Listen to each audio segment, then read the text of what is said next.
एक बार भाग्य और बुद्धि में बहस हो गई। भाग्य ने गर्व से सिर उठाकर कहा, मैं बड़ा हूँ। बुद्धि बोली, नहीं, मैं बड़ी हूँ। बहस बहुत देर तक चलती रही। अंत में दोनों ने निर्णय किया कि बहस से समस्या का हल नहीं होगा, इसके लिए कुछ करके दिखाना चाहिए। तभी उन्हें खेत में काम करता हुआ एक किसान दिखाई दिया। बुद्धि ने भाग्य से कहा, तुम अगर इसे राजा बना दो तो मैं हार मान लूंगी। भाग्य ने कहा, ठीक है, मैं इसे अभी राजा बनाता हूँ। भाग्य किसान के पास पहुँचा तो उसके खेत में खड़े गेहूं की बालें मोतियों से भर गई। किसान ने एक बाल तोड़कर देखी तो उसमें से मोती निकले। उसने दूसरी बाल तोड़ के देखी तो उसमें भी मोती निकले। उसने मोती कभी देखे न थे। सोचा, यह कंकड़ है। फिर वह सिर पकड़कर बैठ गया और बोला, हे भगवान, ये क्या हो गया? इन कंकड़ों का क्या करूं? साल भर की मेहनत व्यर्थ चली गई। वह खेत के किनारे बैठकर अपने भाग्य को कोसने लगा। तभी उस देश का राजा अपने मंत्री के साथ उधर से गुजरा। उसने किसान को रोते देखा तो रुक गया। उसने किसान से रोने का कारण पूछा। किसान ने राजा को सब कुछ बता दिया। राजा ने खेत में घुसकर देखा तो यह देखकर आश्चर्य में पड़ गया कि उस खेत में मोती उगे हुए थे।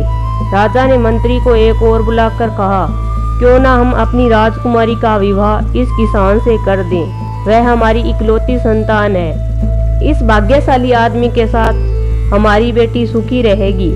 मंत्री ने भी राजा की हाँ में हाँ मिलाते हुए कहा, आपका विचार उत्तम है।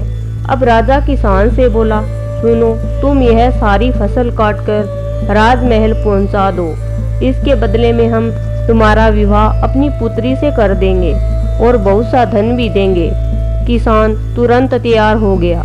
इस तरह उसके खेत के सारे मोती राजमहल में पहुंच गए। यह देखकर बुद्धि मुस्कुराई तो भाग्य बोला, देखती रहो, यह राजा बनने ही वाला है। राजा ने अपने वचन का पालन किया। उसने निश्चित दिन अपनी पुत्री का विवाह उस किसान से कर दिया। किसान बहुत प्रसन्न था। जब राजकुमारी सज संवरकर किसान के कमरे में आई तो उसके मन में विचार आया कि कहीं यह चुड़ैल तो नहीं है। उसने बचपन में सुन रखा था कि चुड़ैल सुंदर रूप धारण करके आदमियों का खून चूस लेती है और उन्हें मार डालती है। चुड़ैल के हाथ पड़ने से अच्छा है कि मैं यहाँ से भाग जाऊं। यही सोचकर वह कमरे से निकल भागा। वहां से भागकर किसान नदी के किनारे जा बैठा। तभी राजा के सैनिकों ने उसे देख लिया। वे उसे पकड़कर राजा के पास ले आए। उसे देखकर राजा को क्रोध आ गया। उसने किसान को कठोर दंड देने का निश्चय किया। बुद्धि ने भाग्य से कहा, देख लिया तुमने, अब इस आदमी को सजा होने जा रही है। बोली, अब क्या कहते हो? निराश होकर भाग्य बोला, अगर तुम इस आदमी को बचा लो तो मैं हार मान लूंगा।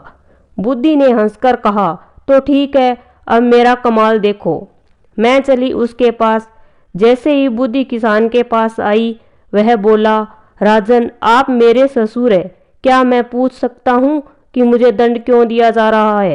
राजा बोला, तुमने मेरी पुत्री का तिरस्कार करके मेरा घोर अपमान किया है, इसलिए तुम्हें दंड दिया जाएगा। तब किसान बोला, राजन, आपकी पुत्री जब कमरे में आई तभी नदी की ओर से बचाओ बचाओ चिल्लाने की आवाज़ मेरे कानों में पड़ी। मैं अपने आप को रोक ना सका और आदमी को बचाने नदी पर चला गया। अगर यह मेरा दोष है तो आप मुझे अवश्य दंड दें। किसान की बात सुनकर राजा बहुत ही प्रसन्न हुआ और उसे गले से लगा लिया और कहा, हमारे बाद तुम ही इस देश के राजा बनोगे। तब बुद्धि ने मुस्कुराकर भाग्य की ओर देखा। भाग्य ने हंसकर कहा, मैं अपनी हार मानता हूँ, तुम वास्तव में मुझसे बड़ी हो।